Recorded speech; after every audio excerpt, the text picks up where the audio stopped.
Now, we're going to get back to the ground in Tel Aviv in just a moment. But first, I want everybody watching tonight, I want you to take a step back. I want you to ask yourself a simple, basic, fundamental question. In the last decade plus, as I was just talking to Kevin Cork about, this tiny little country about the size of New Jersey, Israel, has been targeted by tens and tens of thousands of rockets and missiles and drones from Iran and Iranian proxies. Iran is the one providing the weaponry. They're the #1 state sponsor of terror. They provide the weaponry to Hamas. They helped plan the October 7th attack. The Quds forces, the Iranian Revolutionary Guards forces.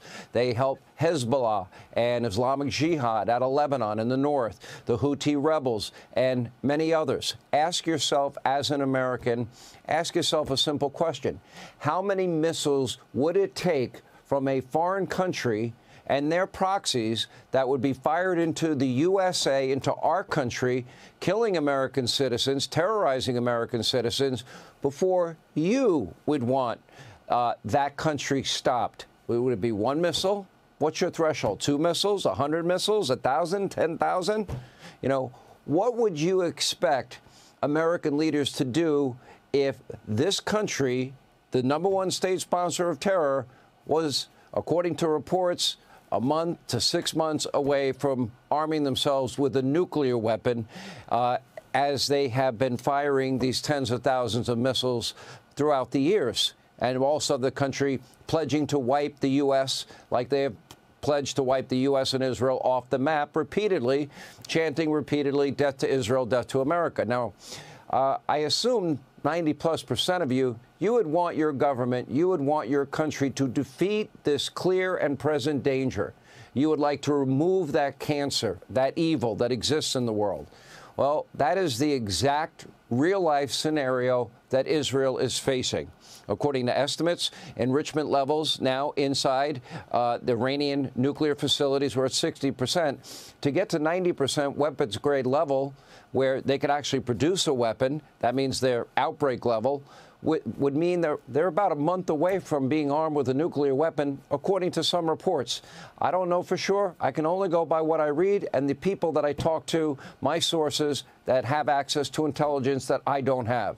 Even the IAEA announced that Iran violated the Non-Proliferation Treaty. They, too, have said they're very close to getting to weapons-grade enrichment. At the same time, they were stockpiling weapons, fortifying nuclear sites and military sites and assets like never before. And according to U.S. intelligence reported by Axios, they have in recent months been amassing over 2,000+ ballistic missiles with warheads capable of carrying up to 4,000 pounds of explosives. That, to me, is Plan B, knowing that if their nuclear sites were ever targeted, they would overwhelm the Israelis' defense systems and missile defense systems, and that would be another way to wipe Israel off the map. Now, according to U.S. intelligence, they amassed all these thousands of ballistic missiles with warheads capable of carrying that amount of explosives. That's a clear and present danger.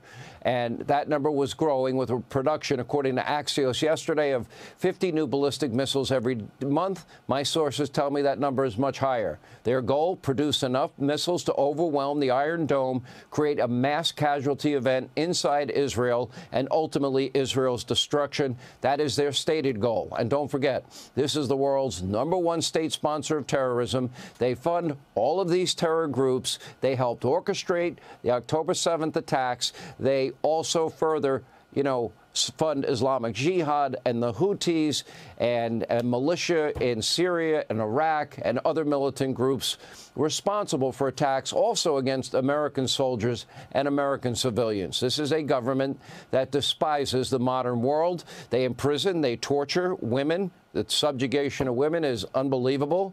You can get put in jail and beaten for wearing the wrong clothes. They execute people for being gay. Their phony legal system is based in Sharia law, and their official or unofficial motto, as I said, is death to Israel, death to America. But now their dream of building a nuclear bomb, as of last night, it is now officially over. So far, Israel successfully targeted over 100 sites, including missile batteries, air defense systems, airports, military installations, military leaders, nuclear facilities, the scientists who lead their nuclear program, and Israel's air campaign is only getting started. Now, of course, Iran could have prevented all of this. Personally, like the president, I wish that they did. According to President Trump, quote, 2 months ago, I gave Iran a 60-day ultimatum to make a deal. They should have done it. Today is day 61. I told them what to do. They just couldn't get there. Now they have perhaps a second chance. I'm not sure that chance exists. So tonight, will they try to make the right decision? Would Israel ever go along with it? Will its leaders continue down this dark path of death and destruction at the heart of convert or die in this twisted ideology? Does it even matter what the mullahs decide? Does Israel now have, do they become the masters of their own destiny? And have they decided that they have had enough with tens of thousands of missiles being fired again and again and again into their country?